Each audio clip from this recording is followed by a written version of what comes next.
Thank you, Donatella. Thank you, Alice, for the comments.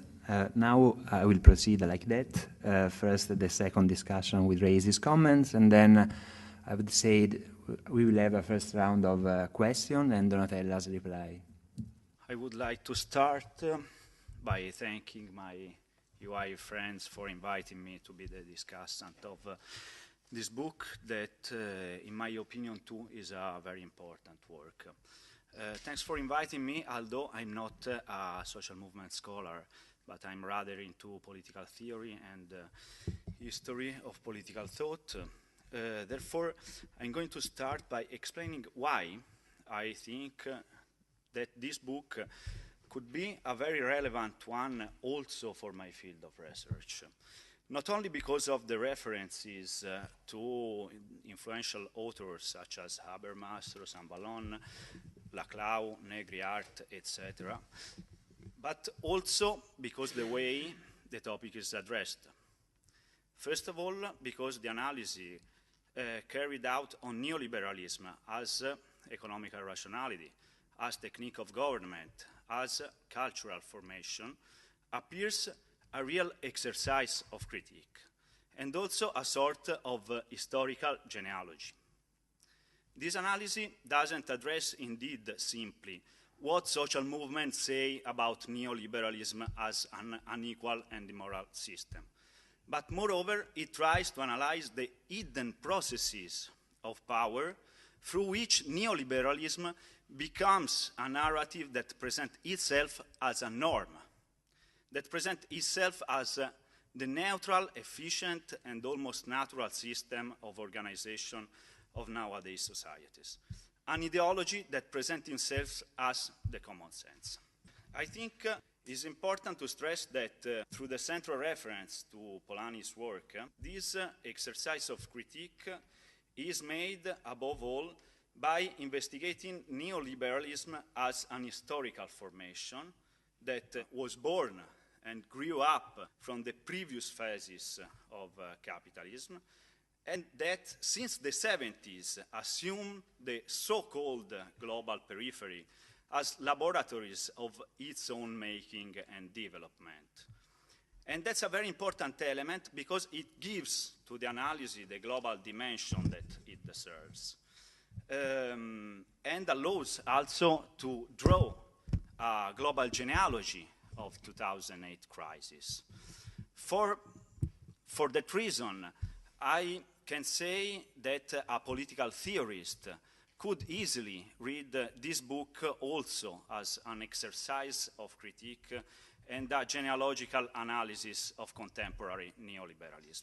And in this perspective, I have found very relevant the reference to Boltanski and Chapelot work, and I think that it could be further developed by referring to other influential works, as the reading of Contemporary Liberal Rationality, made by Michel Foucault in his 1978 course Naissance de la biopolitique,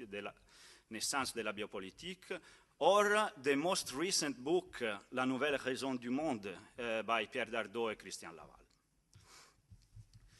In order to formulate my three questions to Professor Della Porta, I move now to the other theoretical side of this research, the social basis of contemporary movements in their relations with the structural transformation of capitalism.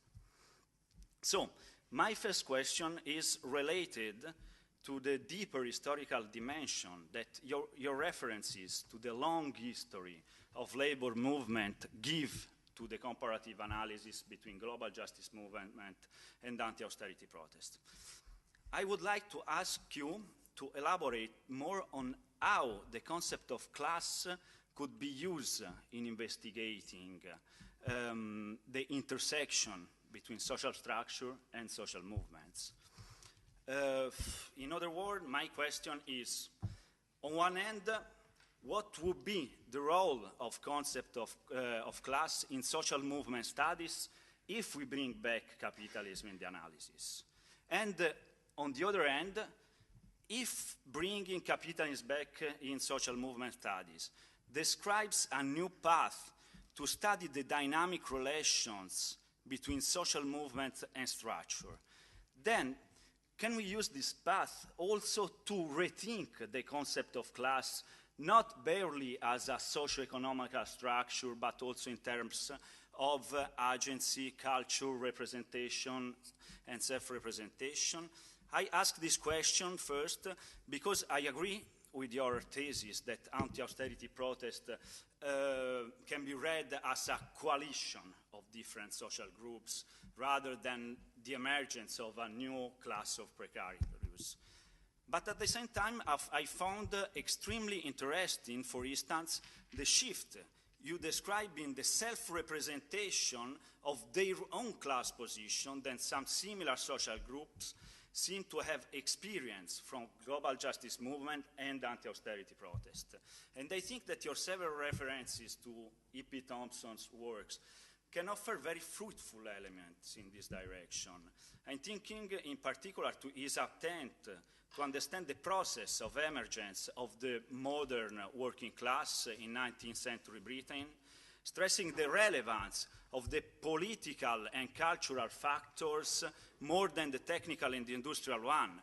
I'm therefore referring to the attempt of so-called new social history and also of the workerist and post-workerist Italian thought to interpret the concept of class, as they used to say, not as a thing, not as a mere structure barely created by the Industrial Revolution, as it was in the more traditional narrative, but as a social relation, but an historical formation properly made by its own political activities and cultural processes.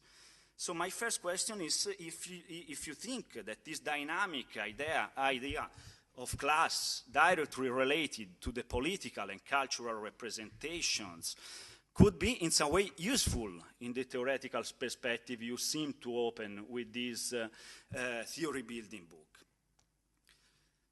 My second question is related to the research I'm currently conducting on the representation of the riots occurred in 2005 France and in 2011 Britain. In the first page of your books present an overview of events happened all over the world in 2011. That present a sort of cycle of austerity protest. But you don't mention the big uprising that involved many British cities in August 2011. I would ask you why. I mean, I understand that riots are something very different from social movements. I read the Marilena Smithi's chapter book on this topic, but for instance, in the same book's introduction, Seferiades and Johnston state that, I quote them, violent protest is perhaps the way contentious politics is changing in time of crisis, and they interpret this collective violence as a quest for political meaning. So my question is, what is, in your opinion, the position, the role of collective violence in anti-austerity protest? And can we say that nowadays urban riots appear to have some characteristics in common with what Harold Kerbo called in the 80s movement of crisis, characterized by spontaneity, violence, short-term perspectives, weakness, deprivation, and so on.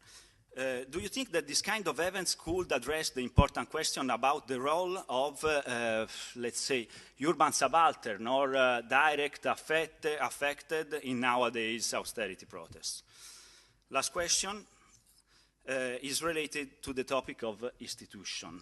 I would say of institutional imagination, because by institution I don't refer simply to the state institution, but I think this concept in a more, let's say, anthropological way, as all the systems of means collectively oriented to the satisfaction of need and desires.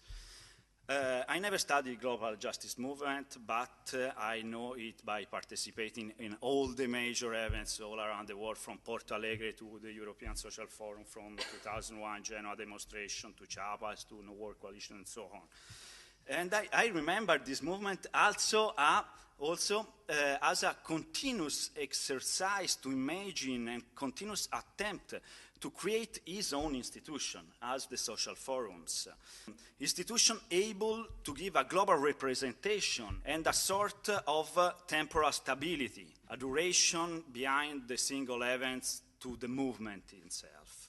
Apart maybe the case of Indignados, this topic of temporal projection of movement institution is one of the bigger and unsolved issues of anti-austerity process.